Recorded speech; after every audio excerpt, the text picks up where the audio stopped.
You're probably good to get going. Okay, thank you, Mark. And thank you everyone who has joined us today.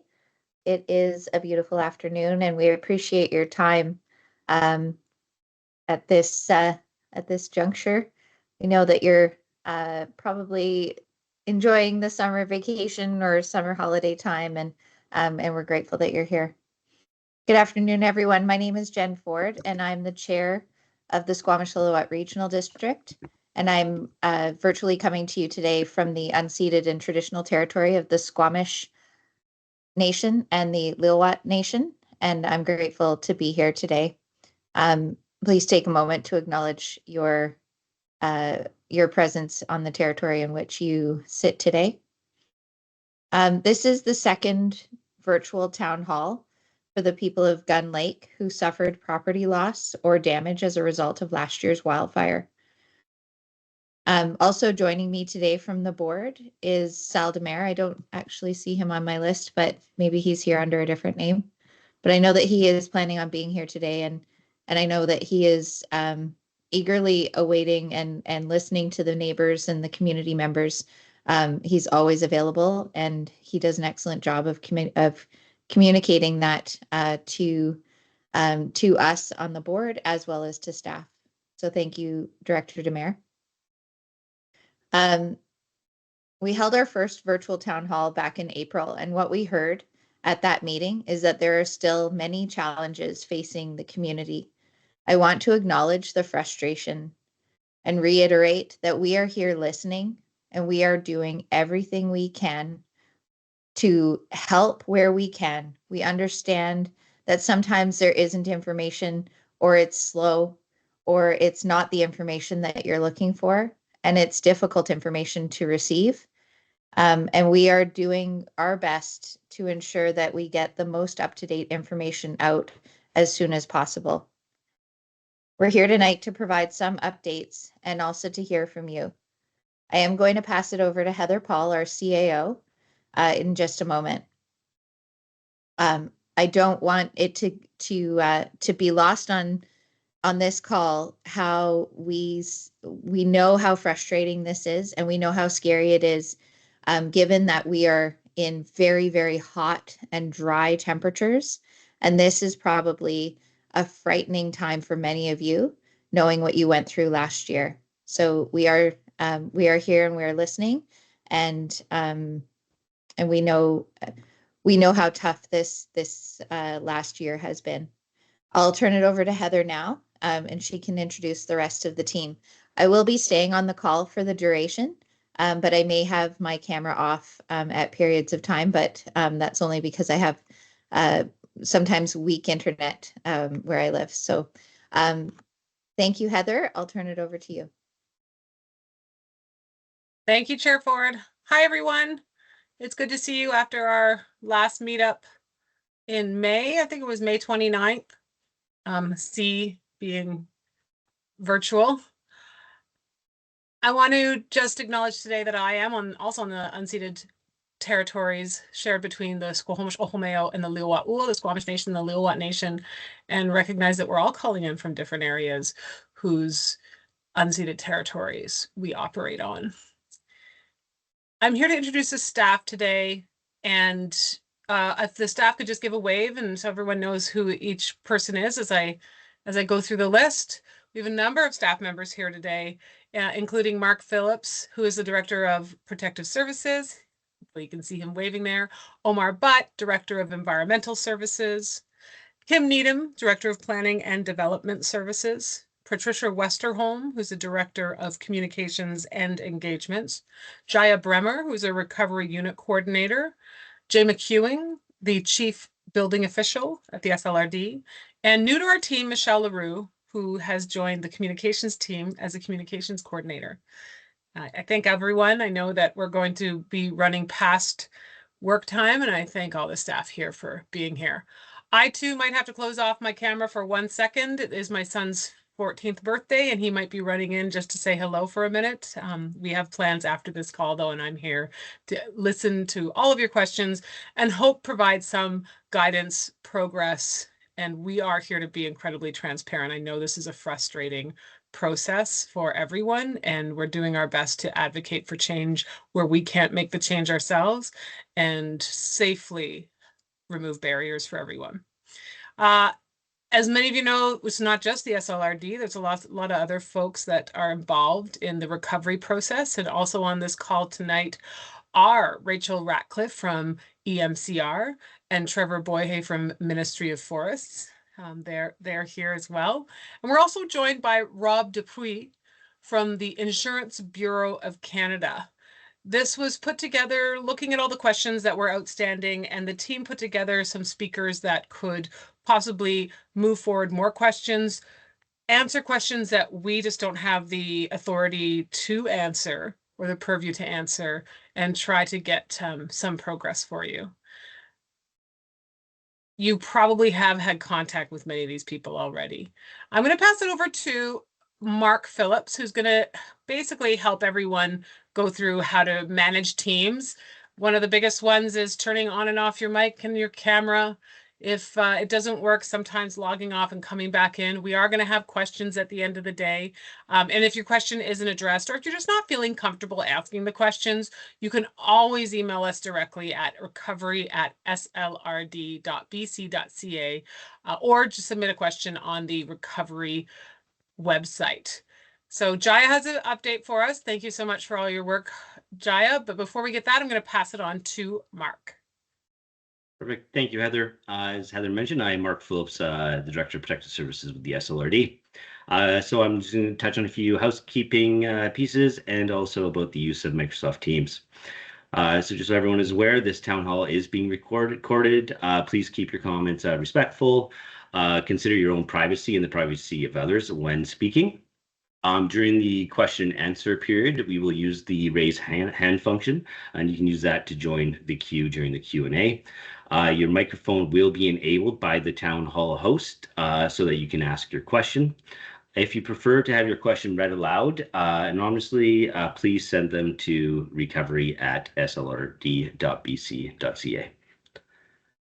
So in terms of using Teams, if you're joining from a Teams app web browser, you'll see this banner at the top of the webinar screen. Yours may or may not have all these features available. To raise your hand during the Q&A, press the raise hand button. After you're done speaking, you can lower your hand by pressing the same button.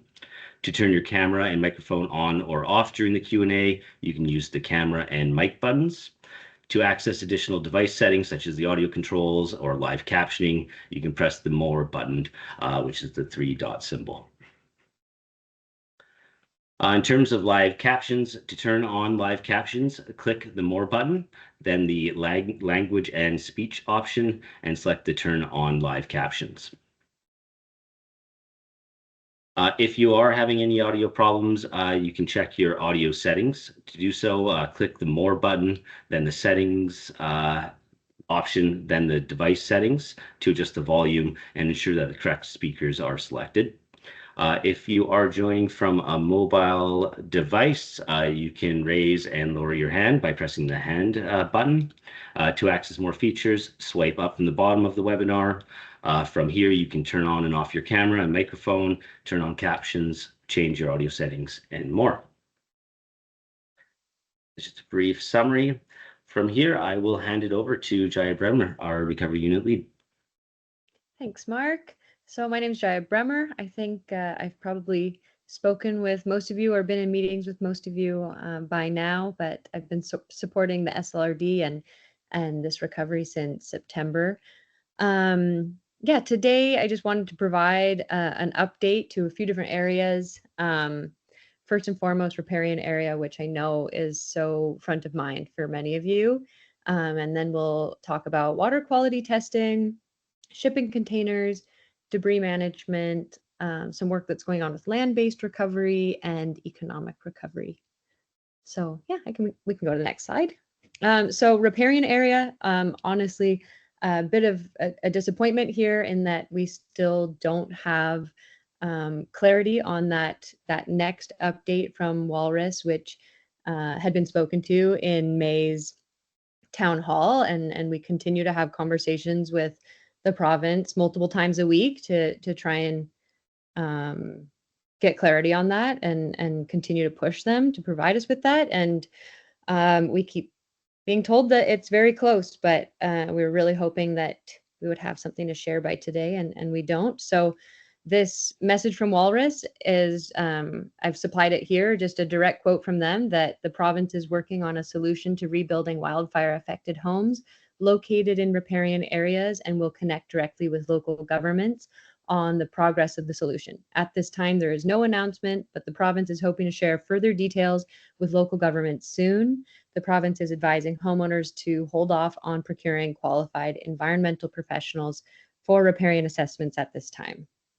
So that is truly all we have on that right now. We continue to explore opportunities to support riparian area replanting at our land-based recovery table. And so an organization called Caribou Carbon Solutions is working with Walrus around what that replanting plan will look like. And I'll speak to that in a few minutes, but really a fully funded replanting program, which is really exciting. Additionally, the SLRD is advocating for reimbursement for those residents who had previously applied for a riparian development permit prior to this supplemental guidance from Walrus and had already paid for it. And I think there's actually been some movement on that today. So maybe I will hand this over to Rachel, who's joined us from EMCR, if you're able to just share a little bit more about that. Yes, happy to. Thanks, Joy. Hi, everybody. As Joy said, my name is Rachel Ratcliffe, and I am with Wildfire Recovery within EMCR. So with regards to the riparian development permit for debris removal, the Ministry of Water, Land and Resource Stewardship have confirmed that reimbursement has been approved for residents impacted by the 2023 wildfires that hired a qualified environmental professional for riparian permits for debris clearing. We in EMCR are supporting Walrus in establishing a process for this, working with SLRD, and we will confirm details as soon as possible. So SLRD are the conduit for that, and we will continue to work with them. And we will update us as soon as we can on how we move that process forward. Thanks, Rachel. Yeah, happy to hear it. Yeah, so yeah, reimbursement for those that had already gone ahead and hired a QEP for the debris removal. So yeah, looking forward to helping implement that process when we have that. Water quality testing. So just to reiterate from our last town hall, the sampling that took place in March showed no exceedance of guidelines for the protection of human health. There will be ongoing sampling done at the center of the lake, supported through BC Lake Stewardship and Monitoring Program. Last week, we met with Ministry of Environment, who's been kind of going after a funding opportunity in collaboration with Interior Health that will, if successful, provide further water quality sampling along the shoreline, as well as doing analysis of the burned soils in that area. So I've talked to residents that attend our land-based recovery meeting and talked about this opportunity, and it's been really well received. And I've shared that feedback back with Ministry of Environment to help support the application that they're putting together, which was due today. So as far as we know, it has gone in, and hopefully we'll hear back on that. But I think that would be a really great initiative just to get a clearer sense of how wildfires are impacting our watersheds and also our drinking water in the area. So I think we can go to the next slide. So shipping containers, we've heard from a lot of residents who are wanting to see some flexibility around shipping containers in the area. Our current protocol is that shipping containers are only permitted on properties when in support of construction with a valid building permit. We have promoted an alternative to shipping containers where residents can consider putting up a temporary shed in place, but this has gone to Board and Council for their consideration. And so with the goal of amending a bylaw that would enable shipping containers to be allowed on properties. So that will be brought forward to the board later this month. And this was requested by Sal Demary, your electoral aid director, and adoption is likely in September. Let's go to the next slide. So debris management, to date, we have put together the reimbursement program for hazardous material survey, as well as remove tipping fees or load limits for scrap metal fridges and freezers at the Gold Bridge transfer station. And we understand that debris removal has been an ongoing challenge and barrier for so many properties. We were really, really happy to hear about the donation of $200,000 from Alpine Expeditions and Kayaks Adventures to support debris removal of 9 properties. I think that is such a huge help. So we were really happy to hear about that, because this has been a really hard issue to find supports for, honestly.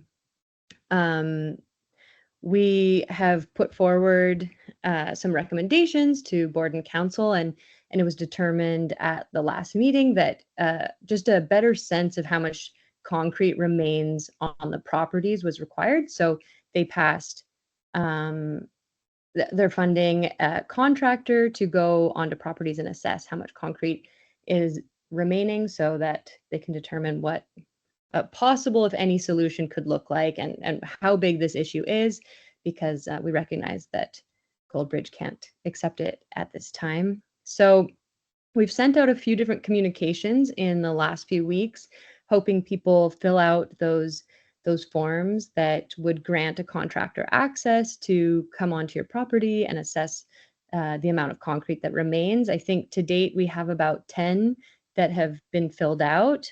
Tomorrow is the deadline for that, just because we need to be able to put this, have this done by July and get it back to board and council if we want this to move forward in a timely manner. So please, if anyone else is on the call and hasn't done that yet, please fill out those forms and return them. I believe the email address to where to send those forms is provided next to it. And if you have any concerns about what that process looks like, you can call any of us, and we can answer any of those in more detail. But really that kind of is a barrier to us being able to move forward with trying to address this issue. And we continue to work with the province as well as seek out NGOs to see if there's any way of approaching this in a way that hasn't been done yet. So I think that was it on the concrete assessment. So land-based recovery, we are a part of 2 different land-based recovery tables. The SLRD hosts a private land recovery table, and we've been really busy in just working on recommendations for reseeding, as well as we've been working with Ministry of Forest, who's donated some trees to residents who are ready to be able to start replanting, and those have been growing really well. We've also been working with this organization, Caribou Carbon Solutions, around this fully funded 3-year replanting project on private property, which is a really exciting initiative. We've also sent out an intake form to just show that you would like to be a part of that. We really encourage everyone, as there's no cost to you at all, and they'll be working to plant appropriately in riparian areas, and they'll also be working with Ministry of Forest to support wherever needed in some of the where private properties also run into crown land, and if it makes sense for them to just extend a bit further into steep slope areas on crown land, they'll be in close connection with Ministry of Forest to make sure that those areas do get replanted. So really a great initiative. And I think there's about 29 people who have filled out that intake form so far, which is awesome. And please, if anyone has still been holding back, fill those out. We supplied just some answers to some questions that residents had around it, and we put that in the email that we sent out to everyone last week. So hopefully that information can help you feel more comfortable about getting on board with that initiative. The SLRD also attends a Crown Land recovery table that the Ministry of Forests hosts, and that is all about making replanting plans for Crown Land, and that has had some input from residents around helping determine priority replanting areas. So that will get going increasingly, I hear, in the fall, and that's kind of a 3-year program as well. Also, at our last town hall, someone brought up some concerns around some dangerous trees on Gun Lake Road West. So we brought that up with Ministry of Transportation, and they have gone out and done an initial assessment, and they have determined that quite a few of those are dangerous trees. So they are now going to do a formal assessment of those, and then we'll be actioning it after that. So that was a really great flag. And then also some residents had raised concerns around the salvage logging that's being planned on Crown land, and feeling like there had been a lack of opportunity to weigh in on really vouching for areas of particular importance and their concerns. So a meeting just got scheduled between Interwest Timber and Ministry of Forest for July 23rd that can be attended by residents. So really happy to see that move forward. I think we can go to the next slide. Oh, this is a photo that was shared by a resident, and it just shows the tree regrowth from some of these trees that Ministry of Forests donated. And so this is just a month later. The picture on the right shows a month later. So they're certainly taking and growing quickly, which is just so great to see. So really appreciate these photos getting shared with us. Yeah. Next slide. So economic recovery, just wanted to share some, what's been going on in there, because we do work closely with impacted businesses in the area, and we host an economic recovery table with representation from those. And on their behalf, the SLRD submitted an application to NDIT, and we were successful in receiving $20,000 for some strategic marketing initiative that will be carried out by Caribou Chilcotin Coast Tourism Association, or CCCTA.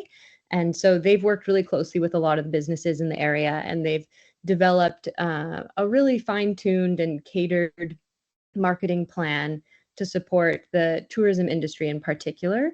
So the contract will be signed in the next few days with NDIT, and then CCCTA will be able to get that rolling. So they're ready to go. It's just waiting on that contract, but I think that's a really exciting piece of news for economic recovery in the area. And we can go to the, oh, that was it. Oh, one final thing I just wanted to share is we know that the recovery website has gotten a bit out of hand. It's just with how much information is coming forward all the time, and we do a lot of these email updates that touch on so many different pieces of information. So our comms team has been working really hard on giving that website an overhaul and making it much easier to navigate and really more issue specific. So you can go there if you need to understand the building permitting process, or what's the stance with shipping containers. And we hope to be able to launch that this week, and trust that will make things a lot easier to find the answers to. So just wanted to say that that's something that's coming soon. So that's it for me. And yeah, Heather, I'll pass it back to you. Thank you, Jaya. Hi, everyone. Thank you for that presentation. Just to recap on a couple things, the reimbursement for those who did get a QEP for cleanup. It's great news that that's happening. And if everyone on this call, if you can fill out the concrete survey, which can be shared, it's been shared through newsletters, but if it can also be shared to everyone in attendance today, if you can fill out that survey, they'll really help us look at how next steps on addressing those needs. And then for all of these, I really want to encourage everyone to still continue to email recovery at slrd.bc.ca, and copy Mark and I if you're feeling like you want to push this a little bit further, you're not hearing back, would not want to wait for these meetings for issues to come up, would like to respond to them as quickly as possible. So just remember that your first point of contact is recovery at slrd.bc.ca, and of course Mark Phillips, and that's all on the website that Jaya noted, and thank you to the comms team for looking at sprucing that up. I do have a little bit of an update that I'm going to pass on to Chair Ford about the it's just a little bit more information. I want to let everyone know about this waterland resources, the walrus as we call it, announcement about the riparian setbacks or the wrapper legislation, and the request that everyone hold off on getting a QEP for those sort of assessments. I know staff have been on the phone day after day, week after week, really pressuring to get more contacts from that comment that was made at the last town hall. And we pass on to Chair Ford because she pushed it up a little bit more. We never stop advocating for this one. So I'm going to pass it over to Chair Ford for a little bit of an update. Thank you, Heather. And unfortunately, it's not the answer, but it is, I hope, some comfort that not only have staff been working with Walrus staff, but I have been advocating with the minister. I spoke to him directly at 3:45 today, and I explained to him that that our staff have been asking, his staff have been supporting, but saying, yeah, it's coming, it's coming, it's coming.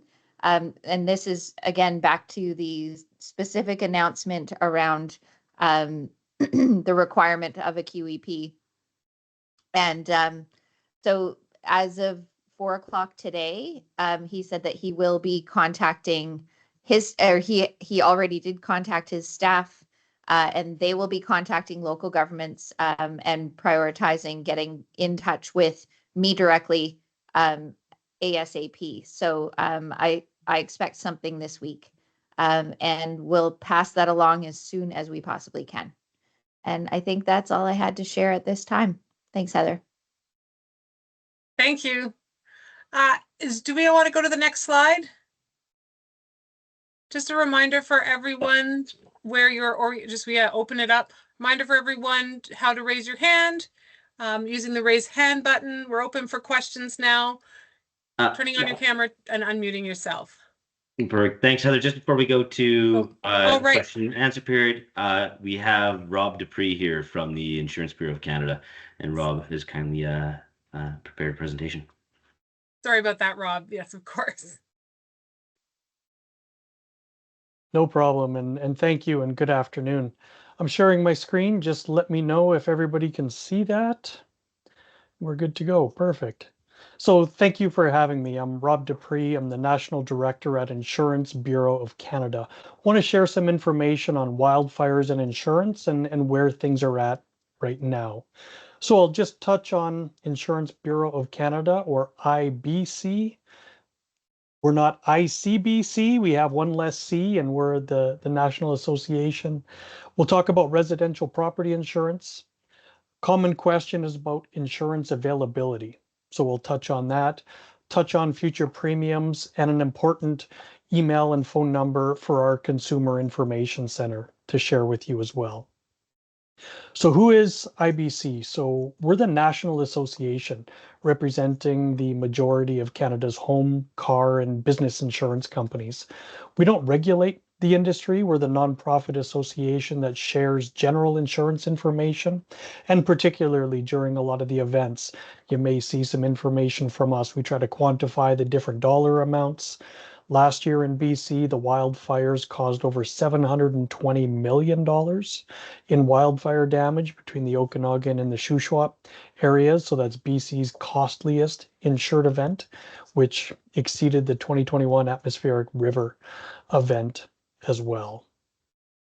So we want to touch on residential property insurance. Residential property insurance comes in a whole bunch of different formats, from your primary residence to secondary homes, seasonal vacation dwellings. Some people might rent out some of their properties as well, and a whole bunch of things in between.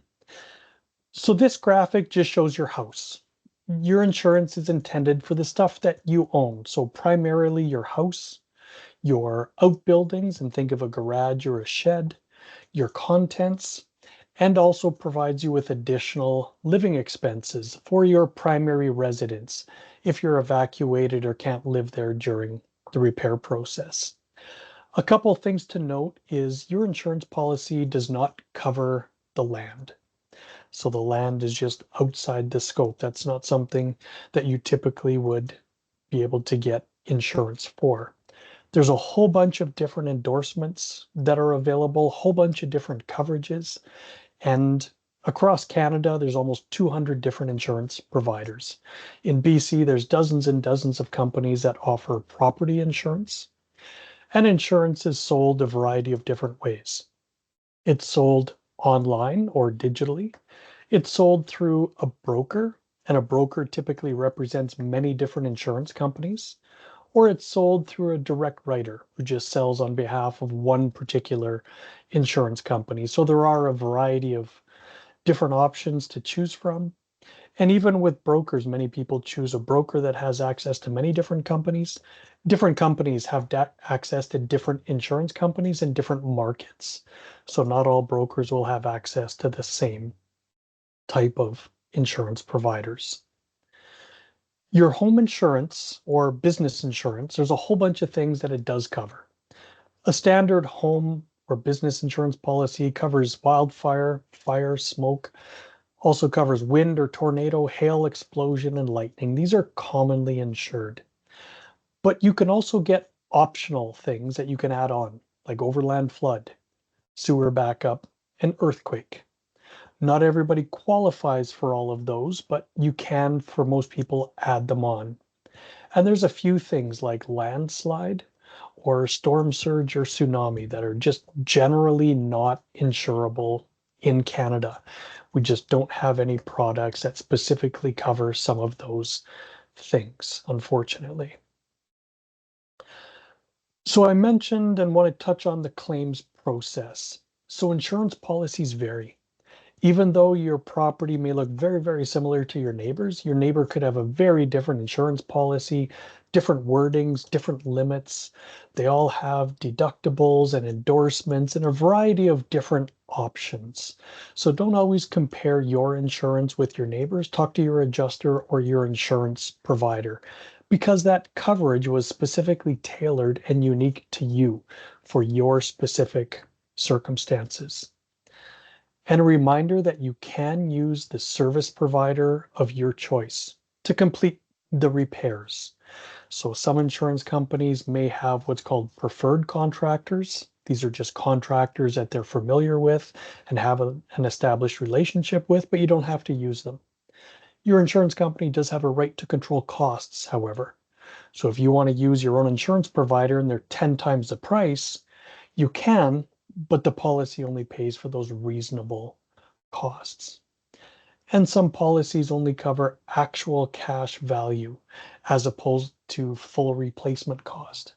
Similar to your vehicle, if you have a 10-year-old vehicle and it was destroyed by wildfire, you would get the value of a 10-year-old vehicle, not a brand new 2024 or 2025 vehicle. And some properties are the same way. It's actual cash value versus replacement. And there may be an option to cash settle if you choose. If you don't want to do the repairs, if you had some serious damage and you just want to take the cash and do something different, that could be an option as well. But just talk to your adjuster and understand what that could mean and how that process works. In BC, we have a 2-year time limit for the settlement of claims. So we're coming up around the 1-year mark. You still have another year. That's in legislation. That's in the Provincial Insurance Act. It's not because the insurance company has established that limit. It's in legislation. But there are ways to extend it. And this happens quite often. If we think of some of our friends over in Lytton, BC, they just passed their 3-year anniversary and a couple people had to get a couple extensions. If you want and are rebuilding or need more time for the repairs and you need that extension, the simplest way is a few months before that time period, just ask. Ask your adjuster and get it in writing if they're going to provide you with an extension. Or if they say no, you can file a legal action to extend that time period. Many people in Lytton received a voluntary extension, and some of them got a couple extensions because they just needed more time because of the circumstances in that community. But just a reminder, an extension of time doesn't change any of your policy limits. So if you have a specific limit that you're bound by, more time doesn't change that. We do hear from some people who have disputes, or they're just not able to connect or understand what their adjuster is trying to tell them. So we just want to share a few options with you. The first step is always to contact your insurance adjuster, or even the person that you purchased the insurance from, that broker or agent. We call them the insurance representatives. Share information, share emails or quotes or invoices or support as needed. And insurance companies have a complaints resolution process listed on their website. So if you go to that insurance company's website, it'll outline a phone number or email, or there could even be information for the complaints ombuds person. This is a senior official that deals with these types of issues. And if you are sharing an email, be concise. Outline your concerns in an email, but outline exactly what you're looking for. You don't need to provide a whole bunch of information and pages of background. What is the current issue? What are you looking for? And what you think are the steps for resolution. And there's also an independent organization called the General Insurance Ombud Service, or GIO for short. If you go through all the steps dealing with your insurance company, you get what's called a final position letter from your insurance company saying, this is the final position we're taking on this issue. You can reach out to the GIO and they can walk you through some available next steps. And at any time during the process, you can reach out to us at IBC. We have consumer information officers that can help point you in the right direction, let you know what some options may be as well, because we're here to help. I want to touch on insurance availability. We hear from quite a few people in BC and other areas that I just can't get insurance. Now, fire insurance has been around for hundreds of years. We did have a lot of fires last year, and I mentioned $720 million of damage in BC. That was a bit of an anomaly year for wildfire. We're not aware of any community in BC or across Canada that cannot get insurance for your property. There's many different insurance providers. Your particular insurance representative, the companies they deal with, or that company, they may have decided they just don't want to be involved in property insurance anymore for residential. Maybe they're moving in their business model to a commercial market instead of residential. But everyone that we've talked to that said they were having some challenges, we were able to find a solution. It might be a bit expensive, but there will be a solution. And if we think back 20 years ago, the Okanagan Mountain Park had a significant wildfire. Over 200 homes were destroyed. 20 years later, you can still get insurance coverage in Kelowna and the Okanagan and the areas. And even in Fort McMurray, 2016 was a huge wildfire. You can get, and there's many different insurance options in that community today as well. You may have heard about California. With California's wildfires, some insurance companies have pulled out and they're just not writing anymore. That's true, but California has a very different insurance framework than we do here in BC or in Canada. California is updating their regulations. They're changing the process later this year to try to get these companies to come back. And you also may have heard about some companies in Alberta leaving the auto insurance market. Auto insurance is very different than property insurance. It's a very different framework, different regulations that relate to that. And Alberta auto is very, very different than property insurance in BC. So if you are having some challenges finding insurance, and remember, if there's a wildfire threatening near your community, it may be difficult to get insurance. There's temporary restrictions during these time periods of wildfires, but they ease as the threat eases. So depending on when you're asking about insurance, It just could be simply timing. And if you have an open claim might make it a bit more difficult to get insurance. And that's really because, let's say, for example, your home was totally destroyed by wildfire and you try to change your insurance providers. What insurance are you getting? Are you just getting insurance for the land or for a building and contents that hasn't been built or replaced yet?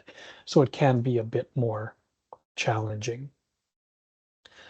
Now, there's a lot of talk about premiums and what future premiums are going to look like. And I just want to reassure everyone that no single wildfire event automatically increases everyone's insurance premiums across the country or in that particular community. The insurance industry is well capitalized for these events, and insurance companies have insurance for these big catastrophic events called reinsurance to try to spread out this risk. There's a whole bunch of factors that go into premiums. There's claims costs, there's inflation, labor and skilled trade costs, the price of materials we know has gone up significantly. There's also potentially a shortage of some skilled labor in some communities, and even a significant increase in rebuild replacement costs can impact that. I mentioned the community of Lytton 3 years ago. About 90% of that village was wiped out. Some of those homes that were insured for $300,000, they're getting quotes now that it will cost over $1 million to rebuild some of these homes. And that's because of inflation. That's because of the cost of materials and the labor issues that they have in a bit of a remote community. So these are all things that can factor in to your overall premium. And we know that the cost of home rebuilds has increased about 60% over the last 5 years in some communities. So that's pretty significant increases. And some of you may have seen your insurance premiums go up. These are likely some of the factors. But remember, there's lots of options available. Dozens of providers, hundreds of brokers and agents throughout BC. So shop around, explore options, look at different websites. There's different comparison websites that you can have. You can call, you can go down to your local insurance providers. There's many different options. Now, I mentioned our Consumer Information Center earlier. We're here to help. Our website, ibc.ca, at the very top of the homepage has FAQs on wildfire and insurance. We've received hundreds of questions from people throughout BC over the last year, and we've put together an FAQ page. And we have a whole bunch of information relating to wildfires. The phone number and the email is on this page as well. You can reach out to us, leave a message, we'll get back to you, or send us an email with what your challenges or what your concerns are. And we'll start walking you through that process and let you know what the next steps are and what options you have available to you. So with that, everyone, thank you very much. I appreciate that. And I'll turn it back over to the organizer. Thank you. Thank you, Rob. That was really helpful. I can see some hands raising, so thanks so much. We'll get to you right away with the questions. I just wanted to thank Rob and hope everyone took down the contact information for his team, and we can share that too at the end of the call. One of the things one of the reasons why Rob was invited, and we really appreciate his insight, is because there's two setbacks, pardon the pun, there's two decision trees we keep hitting when we're talking to the province when it comes to recovery supports, financial supports. And it's the questions of, was insurance deemed readily available?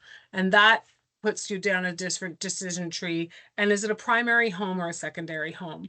So we really appreciate Rob being here while we try to get clarification on that. And sounds like we are on the path towards clearly understanding or knowing where to go when we need clarification. Thank you so much, Rob. Really appreciate it. Looks like our first question up, and I can't see if we can close the presentation. I could probably see people's name a bit better on who's up on questions. Andrew M. If we can get Andrew unmuted and available to ask his questions. Yes, thanks, Heather. My question is actually for Rob, if he's still available. Yeah. So, and actually, Heather, you touched on it where, the province is talking about, is insurance available? And I appreciate, Rob, that insurance is available, but insurance that does not cover even, you know, even a third of the costs associated with rebuilding. You spoke about some of the factors yourself. You talked about the fact that rebuild costs have gone up by over 60%, that if Lytton is remote, then we're certainly far more remote than that. The actual cash value of being the only insurance available on a secondary property, based on a formula provided by the insurance broker that does not take into account any of those costs of rebuilding or remote, or has been adjusted in half a dozen years, all of that time. So basically, the insurance, in my case, and I expect others, said, well, you're severely underinsured because our assessment of what it's going to cost to rebuild is several orders of magnitude larger than what you're insured for. That does not include any of the costs associated with, we talked about some of the ones here around the land and the, forest, et cetera, et cetera. So we're kind of caught in this trap where, yes, insurance may be available, but insurance that has so many exclusions that we're caught in a place where we have no hope of being able to rebuild based on the insurance. So, I just, and even when at this point, I've been told I can't change insurance providers. You touched on some of the reasons, but I'm expected to hold full insurance without having a building, potentially for years. And I'm paying insurance premium now on a building that no longer exists. And they told me that they would refuse insurance coverage in the future if I didn't continue to pay the full premium with no hope of ever recovering a premium on a building that no longer exists. All of these factors end up in a case where I'm still paying a company that is not providing the coverage that they advertised, and there was no alternative to get better coverage. So I'm not expecting, Rob, you to fix this per se, but I think it's a factor for the whole industry that if the formulas used to calculate premiums do not take into account the cost of building, then that leaves people underinsured with no option to get better insurance. And if you talk about somebody in Lytton who's looking at a rebuild cost of over $1 million compared to a 300,000 before, it's worse for us. Yeah, thank you, Andrew. And you're absolutely right. There are some challenges with some people's properties who have actual cash value. This is a bigger industry issue, and there are insurance companies and there's a number of working groups that are working with both provincial and federal government to try to address it. There's no immediate solution for you. You have an actual cash value policy with a specific limit. That's the maximum amount that your insurance policy will provide. You can get replacement cost on primary residences, and some of these homes also have something called guaranteed replacement cost.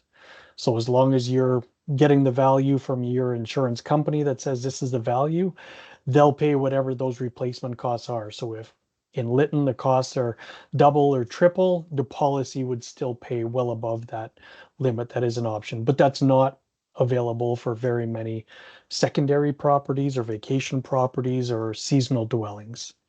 We're starting to see some of those changes a little bit in the industry, but certainly not soon enough in this case, or soon enough for the people that have those challenges for sure. Thank you for the question, Andrew.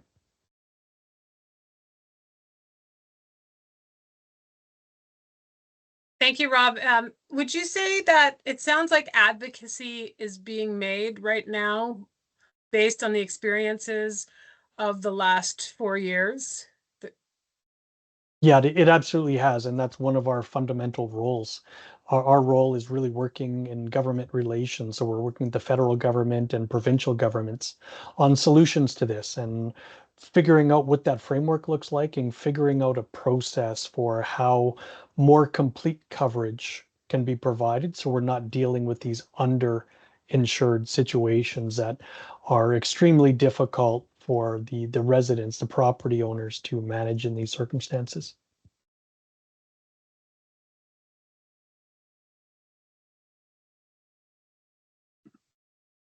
Heather might be frozen or kicked off briefly. Oh, you're back. Oh, but you're on mute now, Heather, for some reason.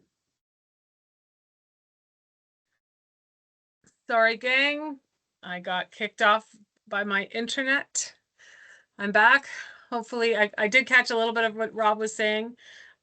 Andrew, I hope that helped answer some of your questions. I am having choppy internet here, so if I'll ask Mark to.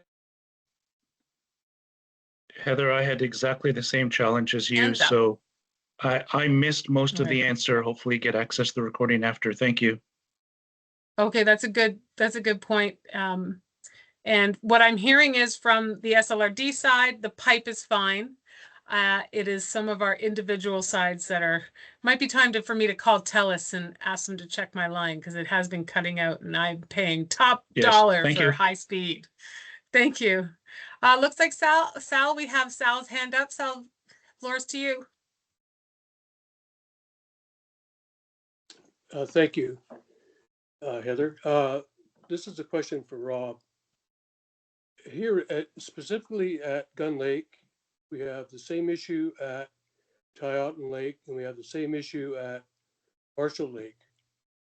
Is that on those lakes, the percentage of full-time residents and let's say non-resident properties, part-time, etc., it is really high. And just at Gun Lake alone, it's around 10-1.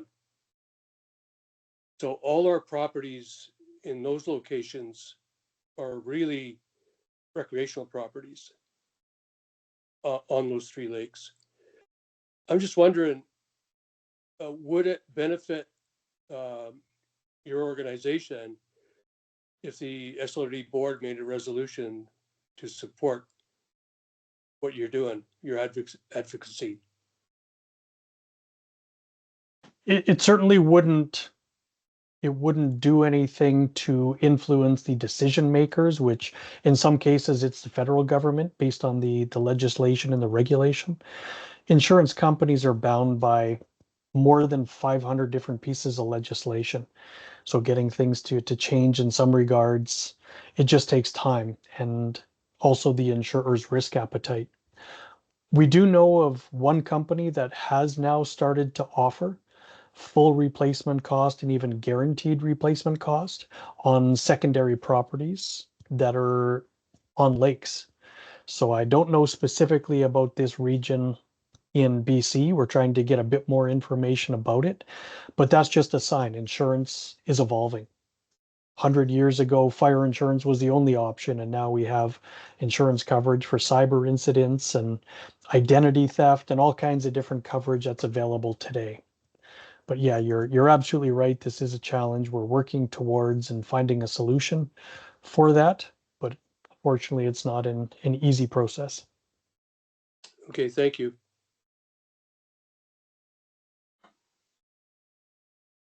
Thank you, Sal. I don't see any hands up, but I do want to throw a question out because we're going to do a survey. But if anyone has just noticing not a lot of questions, we want to make sure that this is a really effective use of your time and a really effective use of engagement with all of you. So also, if you have any comments of what you might like to see or spoken about at the next session, we're happy to take your emails about that. Or if one of your comments, you want to share some of that now, we're totally open to that. The floor is open. So far, no questions. And if anyone has another question, let us know. Right now, I believe Recovery's checking email to see if there's any questions that have come in through there. Thank you, Jaya. No questions coming through there. I feel like I'm an auctioneer saying going once, going twice. If there's anything else, oh, thank you, Melanie. Hi, Melanie Bittner. The floor is yours. Hi, I just had a question about the rebuilding jurisdiction. So from what I understand, we're no longer allowed to build, kind of cabin-like structures, and that the SLRD and perhaps the province, I'm not sure which jurisdiction, is enforcing that more of a full house has to be built, including a heating and cooling system. And I'm wondering if you could fill us in a little bit on that, because most of us had these secondary buildings or buildings that were built a long time ago, and a lot of us aren't looking to build and don't have the money to build a house with all of the things that would be needed, like in the city. So maybe you could speak to a little bit of that. Thank you, Melanie. Yeah, I'm going to pass it over to Kim, who may also include Jay on this. I can say that I suspect the answer is it's mixed depending on what you're going through, but a lot of our direction does come from the province. Kim, may I pass it over to you? Hi, thanks, Heather. Yeah, Ms. Bittner, we don't have a minimum house size at the SLRD, so there's no limits with respect to the size of the dwelling that you choose to build. I'm wondering what features you're feeling we're requiring or not requiring that seem a little out of line to you. Can you explain that a bit more? Yeah, I think that what I've been hearing is that you have to have a certain kind of heating and cooling system, that you can't, that you have to have a full septic, different things like that. So I don't know the actual details. I've just been hearing that, like the parameters that you have to build under are more what would be required in a city versus in a remote country that wouldn't need cooling at all, to be honest, but for maybe 1 week of the year, and so different things like that. So I just wanted to understand, are we somewhat allowed to build what we used to have, a more simple dwelling, or is the infrastructure needing to be almost like a full build in the city? Okay, thank you. Yeah, so you do have to build to the requirements of the BC Building Code. The Vancouver has its own building code, which is different than the BC Building Code. I'm going to turn it over to Jay in case something that you said might have tweaked something for him. See if he has some additional input for you. Hi, Melanie. To answer your question, it depends. So we look at everything that people want to build on kind of a project by project basis. Specifically, the newest edition of the BC Building Code that was enacted in March, you're correct. If you're building a new home, does require at least one room in your home to be able to maintain 26 degrees Celsius as a response to the amount of fatalities that happened during the heat dome event in 2021.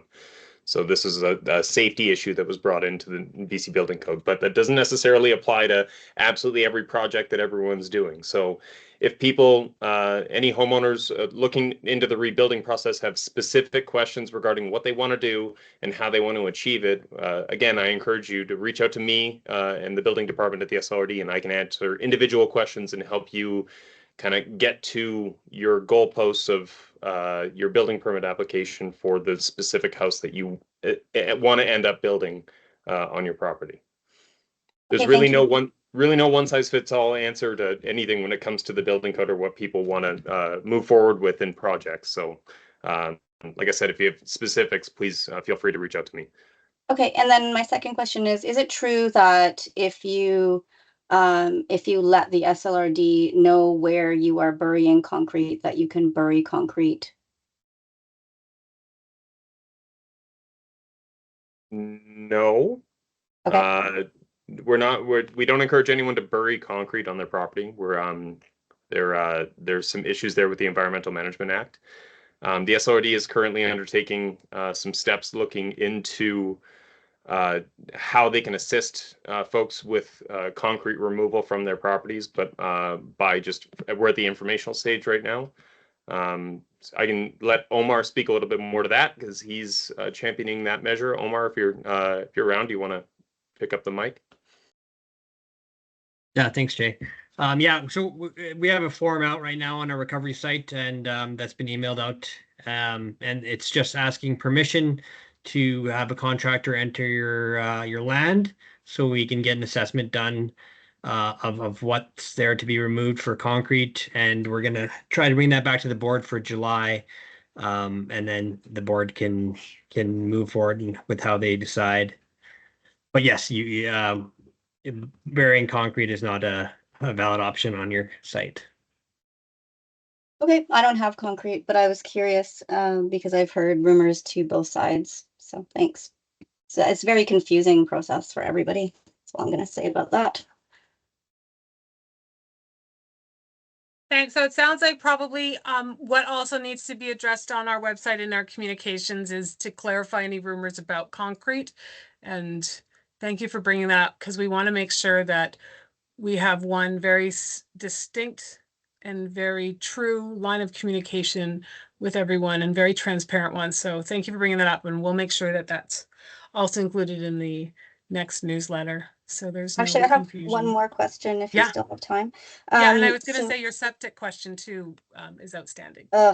Whatever. I'm just so I can't afford some septic, especially before I have a building permit, which is going to be years. So a tent's not an option. I have a tent up there right now that was pinned down and it blew over in one day. So I'll figure that out, I guess, in some form or another. So you can discuss septic with other people, but it's just too expensive for most of us at this stage when we're still waiting on power and water and all the other things. The last question I do have, though, which would be great to understand is, do you guys have any understanding of the holdup on having power to your property? There's a new waiting permit around having First Nations decide if we can have the pole that we used to have or not. And so there's some delays around that on our property. Is that just a waiting game, a new thing? What can we expect, just so that we understand? Mark and Jaya, I'll see if they can answer the question, and then, or we take it away and we get that answered for you. That's the first I've heard of that, but can definitely look into it. Yeah. Yeah, we'll take that away. Hey, Melanie, who are you getting that from? Is that from BC Hydro? Yeah. So we've applied for it. It's been weeks, and we're waiting for apparently this one thing, because that's the one thing that we are, supposedly allowed to get redone for free without a lot of red tape. And now there's red tape on that too. Can we take that as a phone call we're going to make this week? We'll take that away, and we'll start reaching out tomorrow. Okay, let's get that. Thank you for your questions, Melanie. Yeah, thanks so much. Thanks for having this meeting. I want to say that I appreciate the check-ins and that we can have these check-ins and keep up to date. So I appreciate it. Yeah, good to hear. And thank you for asking the questions. When we can clarify things, we're happy to. Jessica. Hello, everyone. And I second Melanie's note there just about having the meetings. We do appreciate having, the opportunity to understand where things are at from the SLRD's perspective, but also for us to have the opportunity to voice our questions, concerns, etc. Because as you can see, there's a lot of confusion and misunderstanding and rumor. And, speaking of rumors, I have a question about a rumor I've heard that the SLRD will be limiting the amount of RVs allowed on properties, or they're working towards some kind of limit on RVs allowed on properties. And I just want to kind of preface this kind of inquiry with the kind of reality that more than 50% of us were not insured, and kind of I do appreciate, the presentation on insurance, but I think, the reality is many of us did not have it for whatever reason. And I think sometimes by the province, certainly there's an oversimplification of being insured and having that insurance and, oh, well, you should have been insured. That's not really reality for a lot of people who inherited these homes. We are not wealthy people. We are people that have been handed down generational properties. And like Mel says, lots of us are struggling financially. So many of us will never, ever be able to rebuild, not only because of restrictions based on, high risk status after the fire, etc., but for financial reasons. So many of us are thinking, yeah, can we have RVs on our property? That alone is an extremely devastating reality for us, because what we had there was unbelievably beautiful and important to us. And to think that we're never going to have that again, instead we're going to have, some RV is devastating for us. And I think though it's many of our only options, having spoken to a lot of people around the lake, and I'm just kind of inquiring, I know it may be completely a rumor, but I just want it known that many of us are in really tight positions and starting to make limitations on possibly our only solution. It is, we're concerned about that. So just kind of having that thrown out. The other kind of piece to that question is, I'm aware of the provincial kind of, parameters around having RVs on properties and them not being actually hooked up to septic, power, etc. Obviously in a permanent situation. Is there anything, so I guess my second question is, has it been thought of in any capacity that potentially people are going to need and want that? And is there some pathway of advocacy that the SLRD could take on? Thanks, Jessica. Sounds like we want to clarify a rumor that you had that you're hearing, and then of course that your concerns if it is true.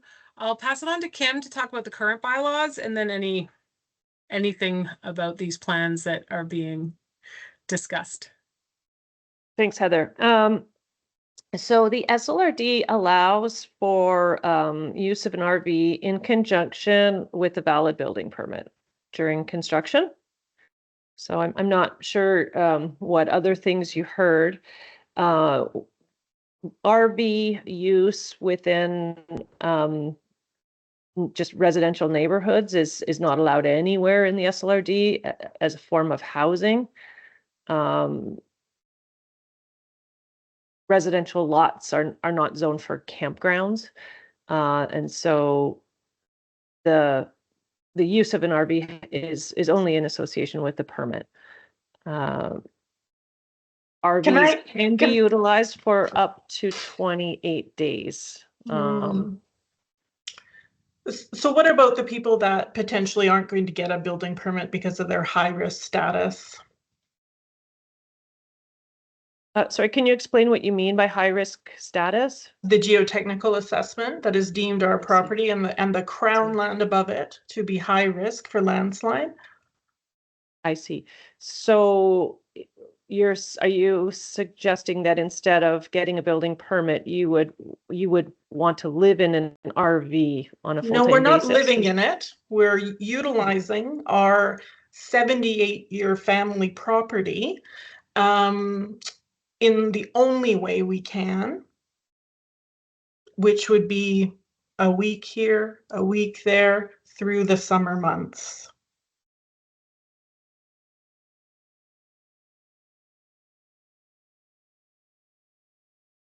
So it would be, I mean, you can stay in an RV for up to 28 days, but after that, it becomes considered a residential or more permanent use as opposed to a temporary use. So my second question being, because many people are turning to this resolution, 50% of they still want to be on their property. A tent blows away in a day, as Melanie said, because of the high winds on the lake. This fire is not our fault, and our properties are decimated. I'm asking, and sorry for the emotion, but I'm asking, is there any advocacy that can happen? Because just saying, well, it's a provincial rule. Well, I don't think that's good enough for some people. We're asking, can the question be asked of the government until these properties are not high risk anymore? We've been told over the years, as there's growth on the slope, our high risk rating will come down. Well, in the meantime, we're pretty bound, aren't we? We can't build, we can't get a building permit. Are we supposed to not be on our land? Like, Jessica, can I interrupt you real quick? Yeah. The SRD is not refusing building permits to anybody because of their the status of these reports. The post-wildfire hazard risk assessment that was authored by Pierre Friel a few months ago in relation to the Crown land above people's properties. There may be situations in some people's circumstances where they may have to incorporate some mitigated features into their land just to keep them safe, but we're not saying no to anybody. We just need the information in front of us and to be able to work with individual property owners to make sure that they're safe and that the land is safely used for the use intended. So if it's people sleeping, and this gets into kind of the community charter and the local government act, that we need to ensure that occupants of buildings, RVs, etc., are safe when they're unaware and unable to be ambulatory and kind of protect themselves, which is mostly at night when they're sleeping. So this is when we take into consideration these safety measures and things like that that are prescribed by individual geotechnical engineers. But as far as flat out refusals, that's not a thing. We're not saying no to anybody. But for that to happen, we would just so I'm clear, I'm just clarifying. We would need to do a private geotechnical assessment. You would need a geotechnical report done on your individual property, but we do that for absolutely every new development within the SLRD, regardless of location, regardless of wildfire. We live in a very geotechnically challenged area in British Columbia, and thus we need to rely on professionals to tell us that the ground can support proposed development. A lot of people build unique looking structures, so that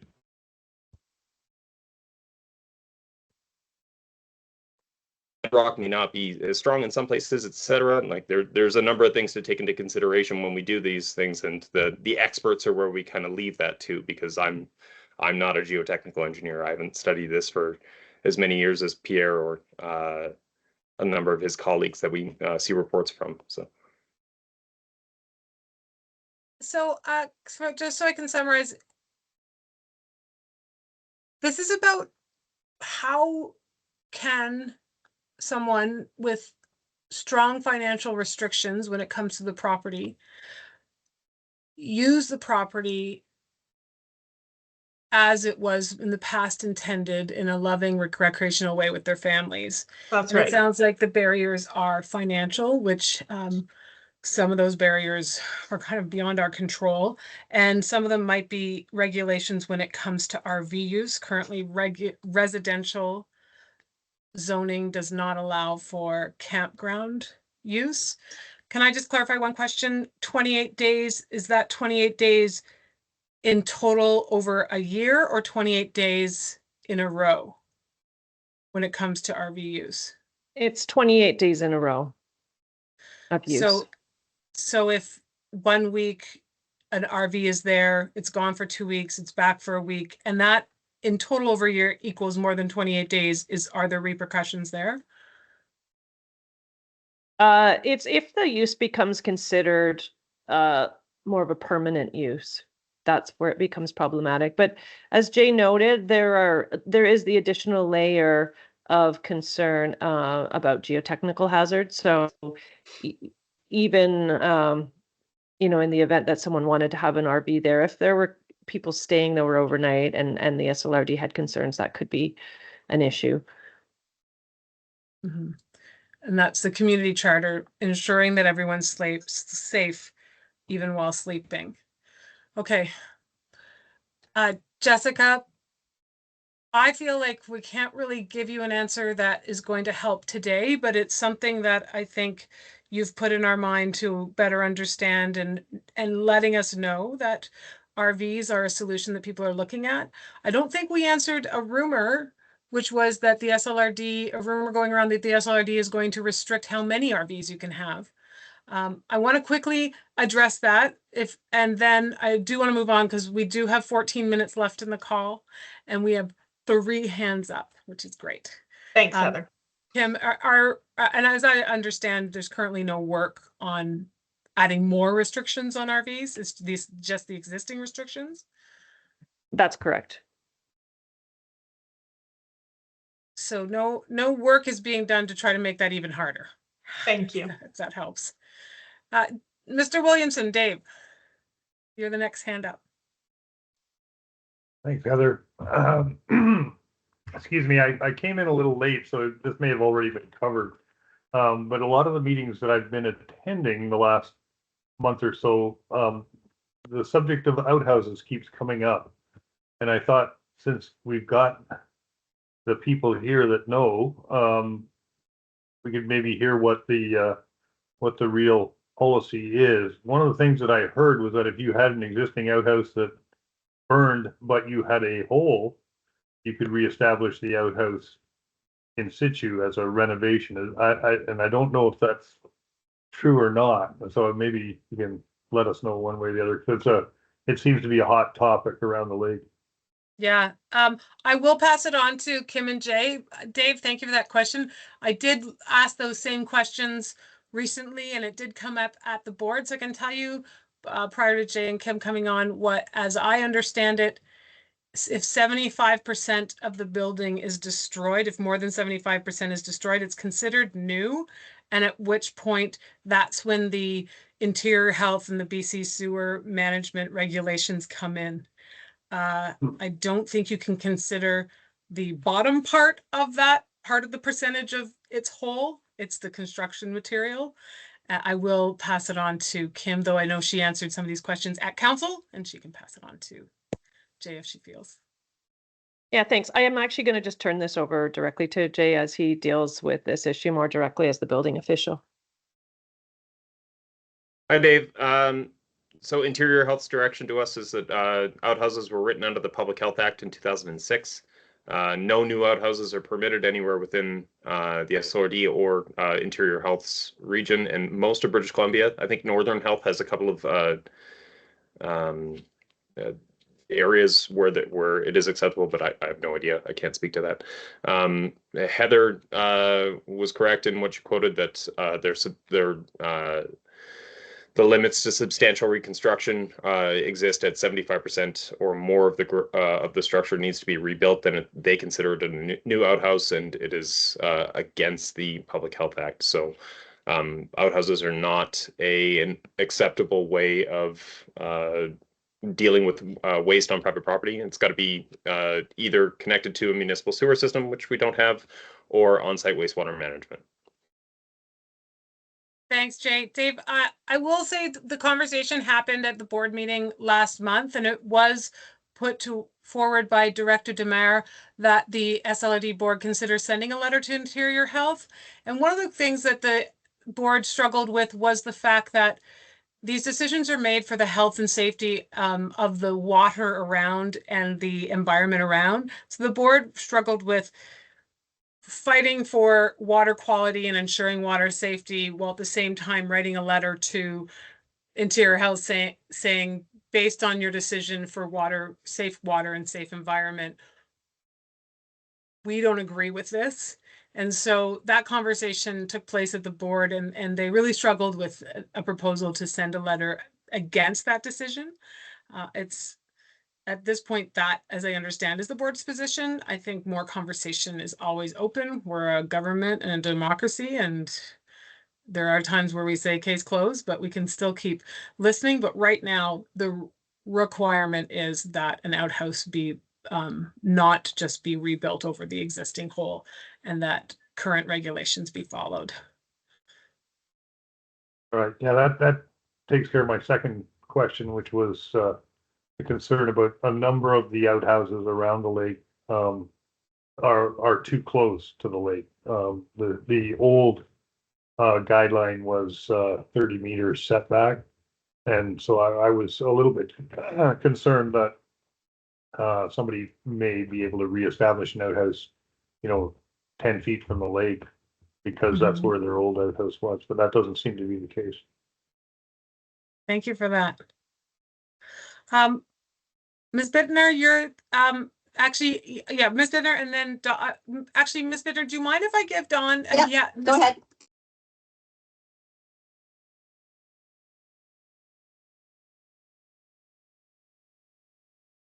Oh, there we go. Hi.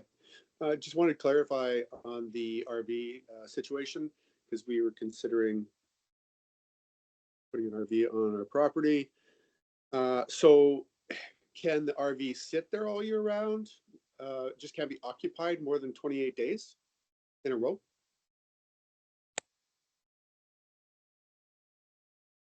Kim, I think that one's yours. Yeah, thanks, Heather. That's correct. I mean, it's a vehicle, so it can be parked at the property. It's just RVs are not meant to be used residentially. Fair enough. Yeah. Thank you. Thank you for that. Okay, I think we're going to wrap it up then with Melanie Bittner and some last words from Chair. Okay, thanks. I'll be quick.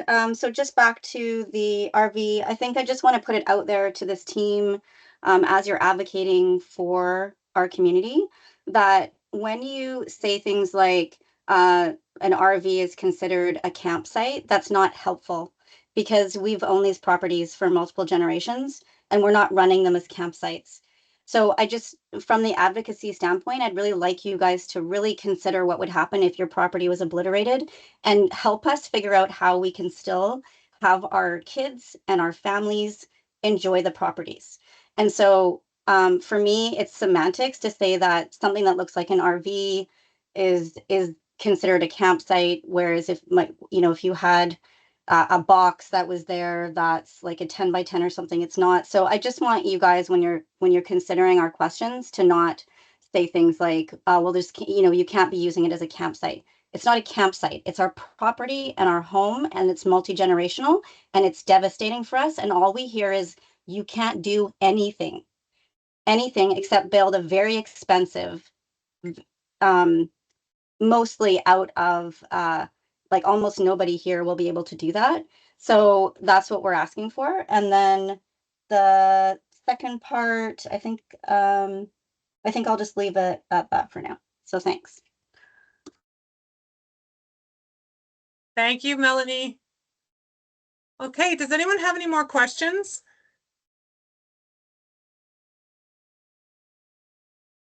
Anyone? Oh, Scott, we have a question there.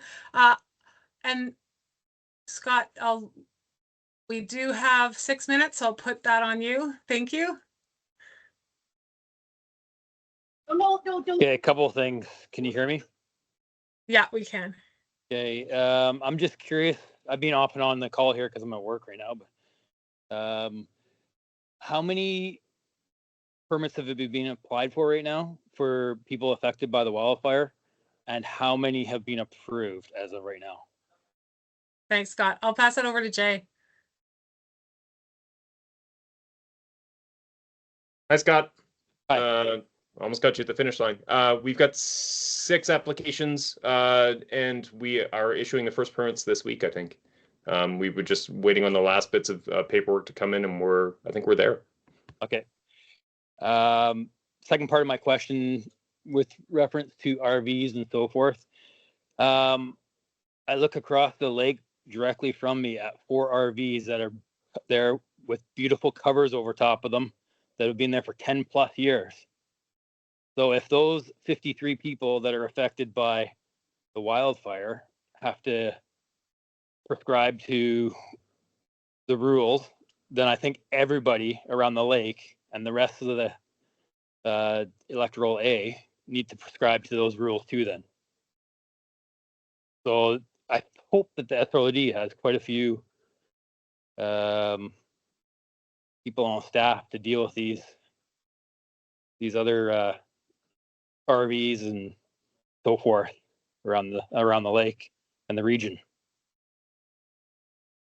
Thank you for saying that, Scott. And I will, something that I hear a lot and want to reiterate is that the SLRD is, we're not as fortunate as municipals where we can go out in a smaller landmass and monitor and police things. We are complaints based. So we look at that and try to respond to complaints that we have. Thank you for pointing that out, and a drive through the area would be good. It's really true what you say, and it will sound unfair if those keep going and other things are being policed similar to that. So thank you for pointing that out. And it's a good point to make. Jay, do you want to respond? It looks like you want to respond to that. I'm going to plug in my laptop. Sorry, gang. Jay, you're on mute. Good grief. Scott, you make a good point, and we do respond to complaints on a complaints basis as they are received. And yeah, it's just more speaking to what Kim was talking about. It's the land use regulations in the zoning bylaw to try to create good neighbors. So I mean, we do the best that we can by helping people along through whatever means we can necessary. But if there's something that you see that's against the zoning bylaw or the building bylaw that you don't like, please file a complaint with the SLRD and we can definitely investigate. I did want to follow up. Dave, you had one comment at the end of your end of what you just said there about moving outhouses around. They're all development is still subject to the riparian areas protection regulation. So people with outhouses that were built before they were written out of the Public Health Act would still need to observe their setbacks as far as the wrapper is concerned. The 10 feet away from the lake is not an acceptable setback or distance, especially when you're dealing with a public health source like that. So I mean, basically the same message I just sent to Scott. If you see something you don't like, please let us know, and that's what we're here for. Thank you, Jay. We have 2 minutes left. We have one more question. I'm going to say this is the last question. I'm so sorry. I only see your email address. So faceshots@telus.net. You might be on mute. We can't hear you. Are you able to unmute? Well, what you can do is email us at recovery@slrd.bc.ca, and we will get back to you with your question. And happy to, if it does lead to some really interesting, informative thing, we'll of course share it with the group here. Chair Ford, would you like to now take on final words? I want to thank everyone for being here today and for your feedback that these are effective meetings. We might have lost Chair Ford. No, I'm here. Okay, perfect. I will leave it to you to wrap it up. Thank you. No problem. And I'm sure you were saying what I was going to say is that these meetings are a great opportunity for us to hear from you. And while it's difficult and uncomfortable, I think it's an important conversation. We want to keep being useful and we don't want to waste anyone's time. So if you feel that there's a better format for you to connect with us, please let us know, and enjoy the remainder of the evening. And please connect with us in whatever capacity you wish to. And with Director Demare, the board is listening, and we are communicating regularly on this topic. So thank you very much, and we'll see you next time. Thanks, Thank you, everyone. Have a great night.